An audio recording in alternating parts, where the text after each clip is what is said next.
Hello, Dr. Perkins, CEO members and CNO and fellow CEOs. I am Elizabeth McGill. I am the HMIC, head mother in charge, by the way. So I'm going to be talking to you about the demographics of childhood obesity. As we see in this picture here, we have a young child who is slightly overweight, and I'm being nice here, and he's wearing a medical bracelet. I'm going to bring you closer. For reasons unknown. We can only guess, and then there's my site for that. Okay, as you can see in this picture, this is a map of the United States of the percentages of childhood obesity in 2014. Now, the best place for obesity issues looks like Oregon because it has the least. It's about 10%. The next is Montana, Wyoming, Colorado, Maine. After that, I can't tell with these colors. These colors are awful. But as you can see, it gets darker and darker, and the darkest being the highest percentages. Now, we haven't gotten into that super red yet, but we're getting there. You see that super red over there? There you go. Okay. So this is the percentage of children who are overweight by age group. Now, the 2 to 5 and 6 to 10 appear as though in 2013 they have taken a drop. The 11 to 15 are continuously climbing. This is very interesting. So, according to the chart above, it would appear that the target area will be the youngest to start the nutritional education as well as health exercise. The hardest group will be the 11 and higher. Why? Well, several reasons. Why are these children having a difficult time with weight, obesity, exercise? And how do we approach them to help them better to make a better choice? To answer that question, we'll have to look at their habits, peer influences, hormonal, psychological issues. In the cases of teens, we will not only have to implement an educational, nutritional component, but also psychological counseling to help them with the image or perceived image issues, and even other issues that they might have about what healthy eating is. Now, the effects on childhood obesity. This is what we're looking at. The effects of childhood obesity is tremendous. I'm sorry, I'm shaking. As of today, 18% of children through ages 6 through 11 are obese. 21% are ages 12 through 19. We're now seeing young children, like super young children, develop diseases due to being obese, the same as adults. These include, but are not limited to, heart disease, type 2 diabetes, high blood pressure, sleep apnea, depression, joint issues, strokes, you name it. Now, the increased cost to community. Back in 1977 to 81, it cost about $35 million to treat obesity. Now, that was kind of expensive in its time. From 1997 to 1999, that's supposed to say 1999, it cost $127 million to treat obesity. This is now 2015. We can estimate this has cost possibly another $100 million to start processing that. Because we've seen the trend is increasing, especially in those tween-teen years. The future, with the population aging issue at hand, children becoming obese, and a shortage of healthcare workers, we can only hope that we can start educating these people better. I hope to bring to our community, with the plans that I will have, to involve families and communities to bring a brighter future to everyone, included us. So how do we educate parents and educators? Well, educators are our best assets, but we should not depend on them. We need to depend on the parent and the children or the teenagers. We need to start educating parents on nutrition and exercise and how to get their children to eat properly, even on a shoestring budget. How do we show them how to eat right and exercise? Well, we start community programs. We start educational programs. How can we benefit from these programs? Well, first of all, we are going to see we can benefit this by enhancing our community to be well educated on their nutrition. And by doing this, we enhance our patients' health. Therefore, we do not increase our cost as a hospital to help, to an increase in cost for our hospital. We also can receive benefit because we can also pre-plan of a specialized cost for certain programs. Now, we don't want these people, especially on a shoestring budget, to spend a lot of money. So we're going to have to do some sliding scale fees and even some fundraising, stuff like that. I have some ideas that I will show you later on. So, what can we offer? Like I said before, a kid-parent healthy eating and exercise day. A day designated to kids who are 11 and under, and I say 11 and under for a reason, and their parents, to train them and bring them through the community of, organic living, eating healthy, making wise choices, sorry about that, nutrition, how to eat properly, how to exercise properly, a teen day for those 11 and older, same thing. And of course their parents can come, you want their parents to come because you always want the parents to come. Now an 18-year-old might not want their parent around, but sorry, you're coming. Now, another thing is a vegetable growing kit that we can sell on, various price ranges depending on what kind of kit we want to sell, which each purchase a donation to a needy family. This is how we can enhance our community. Education on hydroponics are small gardens for those in the city. Now, here in Suffolk County, we don't have too many small cities, but we do have people who live in apartments. Hydroponics or window gardens are an excellent idea for these people. We have heard from the NFL program about 60-minute play and Fit for Kids programs. At the Bethpage Baseball Park is the Long Island Ducks, and they sponsor a kids-sponsored event, a kids' healthy event. We can attend this event and start promoting our programs and get the word out. And this is a great place because a lot of families go because it's not a high-priced seating area. It's only $11 for an adult, maybe $5 or $10 for a kid. So this is a great place to go and get the word out that that we want to reach out to the community to help them better think nutrition-wise and exercise-wise. Also, educational programs for parents and teach parents not to depend on school programs or teach their children to change their habits. You can't expect a child to change their health program from school. That's, it's gonna help. It's only there to enhance the change in habit. You are their biggest influence as a parent. And if we can educate parents to think like this will be our best opportunity. Now, by also implementing this, we are now helping our healthcare workforce, which will be going through a shortage, especially in 2020.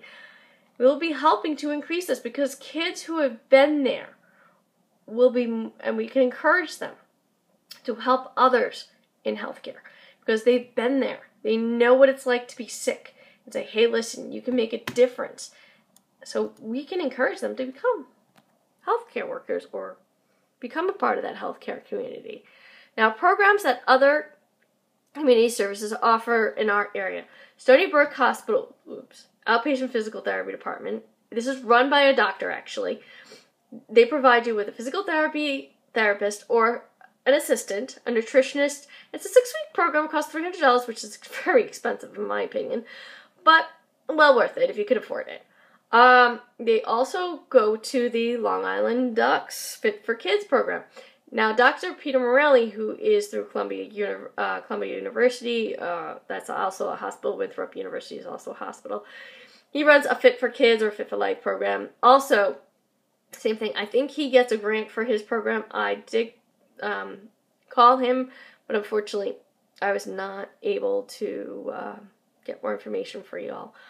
And the YMCA Brookhaven Hospital, which this is like in Patchogue. This is right, maybe like 10, 15 minutes away from me. Not that far. Have a wellness day. It's free. Totally free. And this is something we can think about doing. We can go there and do a free thing. Just to start promoting ourselves and our programs that we're going to offer. Okay, next thing. The garden kits that I was talking to you about. The best way to show a kid how to healthy eat, especially younger ones, is have them grow their own vegetables in their gardens. And I will get into that later. The upper are from my house. Lower is from, the price from Amazon, a packet of seeds. Now, yes, I realize that's actually $35 and not $40, but for the proceeds, that $5 will go to the Healthy Kids campaign to help promote us to enhance our programs. So that will go to a good cause. All right. Next. All right. So how to introduce your exercise to kids. Now, the picture on your left is actually a video. And I will be showing you that video in 2 seconds. I'm just going to raise my volume here. This is of my daughter going skiing. This isn't to inform you that this is Maya. She's 9 years old. She has Down syndrome. And to let you know that skiing lessons, horseback lessons, for children with IEPs in some states are free. Okay? So let me bring you close. I'm going to show you. By the way, I was skiing behind her.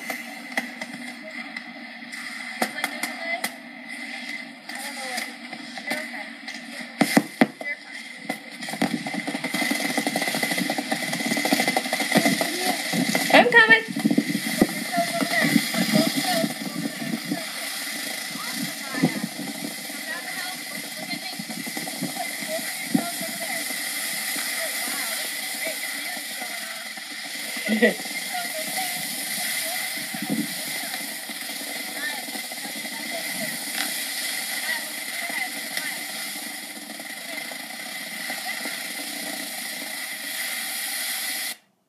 So she looks awesome, right? So this next video is me demonstrating to y'all how you can teach your children how to exercise. So let me... Hello and welcome to Bayport, Long Island. This is my backyard. We will be showing you some exercises to help prevent childhood obesity. Now, this is my backyard. This is a typical, I would say typical, but I'd say close to typical Long Island suburbia backyard. Now, I've actually done this recording twice. That's why you might hear me be out of breath a little bit. Unfortunately, I clicked the stop button a little too soon. So, out we go again. Well, at least you guys for the first time. Things happen, as they say. Alright, so we'll come back to the backyard later. But I figured I'd show it to you first. And due to the weather and issues with the weather, we always have an issue with this fence. So please forgive me as I try to fix it again. And by the way, we go through this every spring, fixing the fence with the rope. Kind of interesting, right? Alright, show my flat. There, that's the front yard. My bicycle. Alright, I'm going to show you about that later. These are my kids' bikes. They're still, my kids have bikes with stabilizers, or otherwise known as trainers, just because they're still not good on these bikes, okay? We work on these in the backyard because it's safe. We, as a family, ski together. Yes, we own a snowblower, by the way. We just started kind of biking together. We're, can't all bike together yet. We don't have that capability. I'm getting the baby seat next week. So, IEP will be done before then. This is my jogging stroller. As you see, my bike helmet's in there. I'll get that in a second. and this is my bike. So I'm going to show you a beginning bike for a kid, and you with them, and to make this enjoyable and stuff like that. So I live about not even a block, a street away from a school. We get a lot of traffic from them, but right now it's pretty quiet, so we'll go out now. And this is just going to be a very short one because we want to show these kids how to have fun, right? Right. Crap. And that's what happens when you don't pay attention, by the way. All good. And when you try to hold an iPod and show somebody how to exercise. By the way, if you fall in front of your children, it's the best thing ever because they think it's hysterical. Okay, because I've done it more than twice skiing. I'm just not going to put my foot into that strap. And yeah, I'll actually show that one. It's embarrassing, but okay. So we're only going up this stop sign here. And my neighbors are going to be out here going, what is that crazy girl doing? Talking to herself and riding a bike at the same time.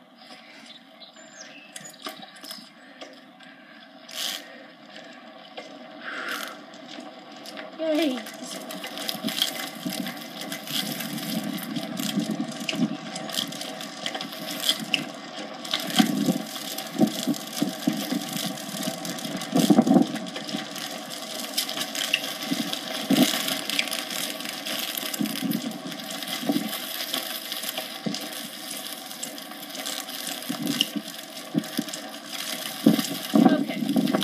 So now, I've made it to another cross street. Now, my cross streets are probably, maybe, I'd say 100. Yeah. 100 meters at the most. Who knows? Never really clocked it.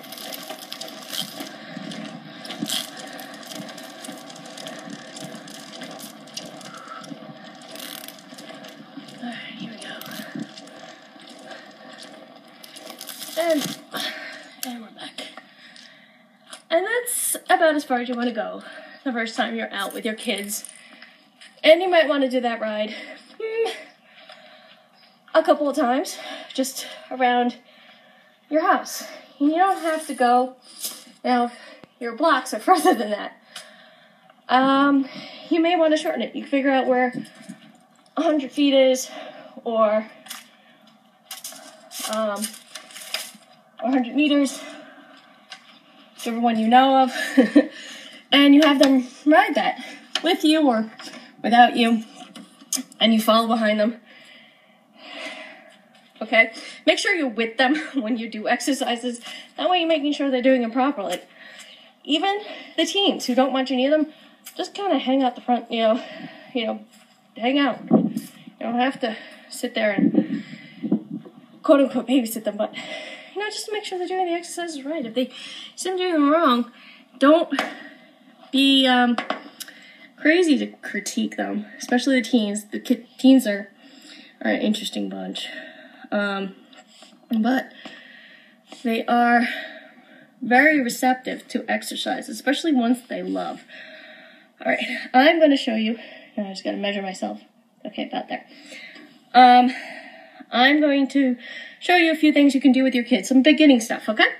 And don't mind me, like I said, I'm not really dressed for show, but I have a pair of jeans and t-shirt on, so you're good.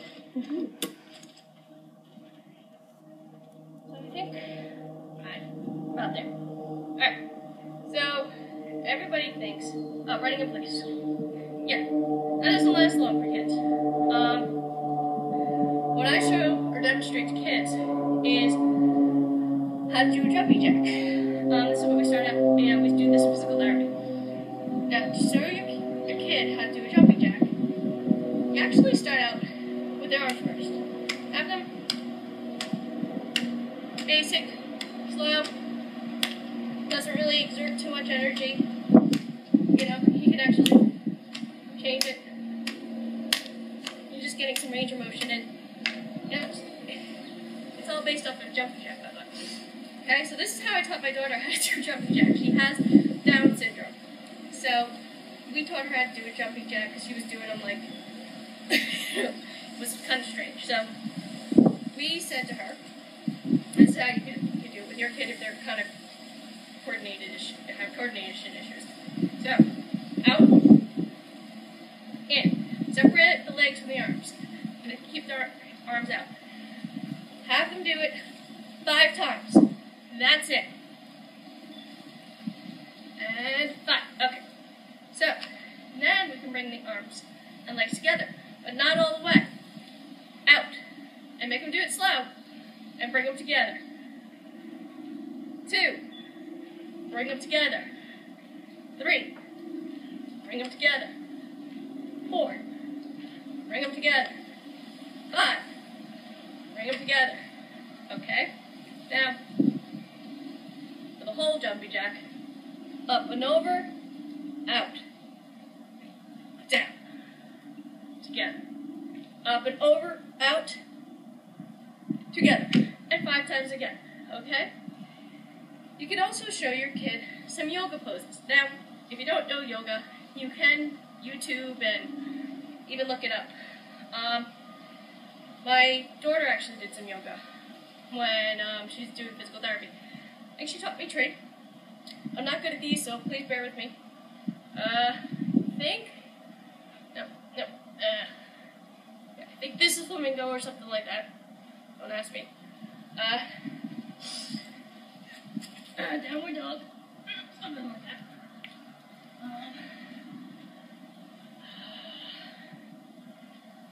Warrior pose. Okay, switch it.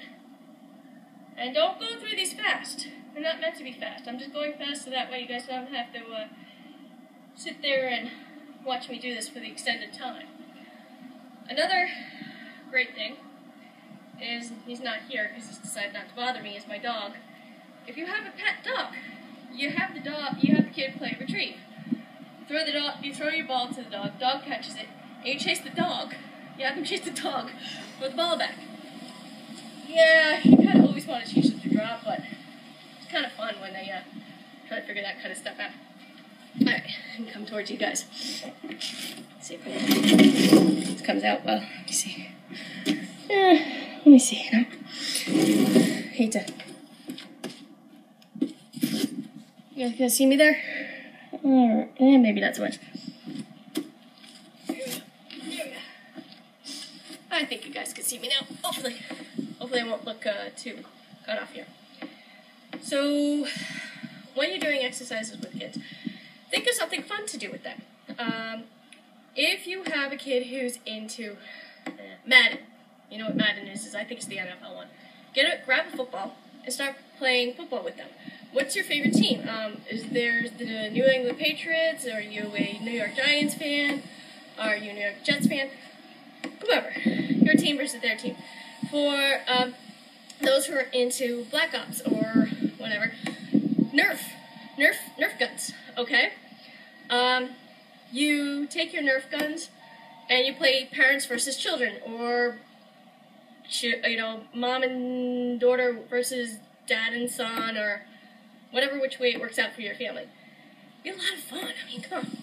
Who wouldn't like, you know, especially if you could soak them. Also, you know, getting a little, I have a little bubble over here that my kids use. I fill that up. They walk behind my husband as he mows the lawn, or me when I mow the lawn. You can do things like that. You get yourself a little swimming pool, and you can put them in the pool, let them run around in it. A sprinkler. They run through the sprinkler, or you can get, forgive me, I have allergies, a slip and slide, stuff like that. By the way, easiest way to make a slip and slide, get a big fat garbage bag, get it wet with a little bit of soap on it. It's a bath and fun. We have the bay down by us, so we take them down there and they go swimming there. This is simply how you want to start them getting involved with play. And start at 10, maybe 10 minutes, then go to 15 minutes, then go to 20. You get the idea. You want to up it, but you don't want to make it so horrible for them that they will never want to do it again. Oh, and forgive my political shirt. My husband is, they're protesting Common Core stuff. So, you know, to get your child involved with play, spend 10 minutes with them. 10 minutes. Get them started in something they like to do. If they like, you know, Black Ops, you can get Nerf out. If they like Star Wars, you can get to those foam kendo things out. Then you can also, and then if you have a Wii, you can get them. Kids love Wii. They have the Fitboard now, and you can get them involved with that. There's so many different versatile things that you can do. For our company, I could see us incorporating a community where we can show these children and their families how to incorporate these devices, these Wiis, these PlayStations, these Xboxes, into their children's lives to get fit. And eventually, you know, I know we have Play 60, but I would love to see a play 2 hours. I mean, come on, 2 hours of play. These kids would be totally exhausted. And hey, sleep better. Thank you for watching, and I hope some of my ideas have helped you and guided you in educating children to be more healthy and health conscious. And oh, before I leave, a great way to show your children how to be healthy is to have your own garden. It doesn't have to be big, no. Just a garden that they can plant tomatoes, lettuce, cucumbers. Let them pick the vegetables. Don't you pick the vegetables. Let them pick them. That way, they actually will want to eat them because they'll say, I grew that. So I hope this has been informative, and thank you all. Bye. I hope that worked. Okay, so hopefully with those 2 demonstrations, that has helped you to better inform you. So, I'll move on here. So these are my references of what I've used. I'm going to bring it in a little bit. Alright. Okay. So, unfortunately, I was not able to record this off the system. This is called Keynote. It's from the Mac computer. I have a Mac. There is another program from Microsoft. I will actually do a whole entire demo on that some other time. But I hope this has informed you and kept you abreast of the situation that may be coming our way and how we can enhance our community to think better about nutrition and exercise for their children, and to help this trend not be so, maybe the word trendy, and help decrease the trend and make it a better future for our children, our workforce, and us together. Thank you, my fellow CEOs.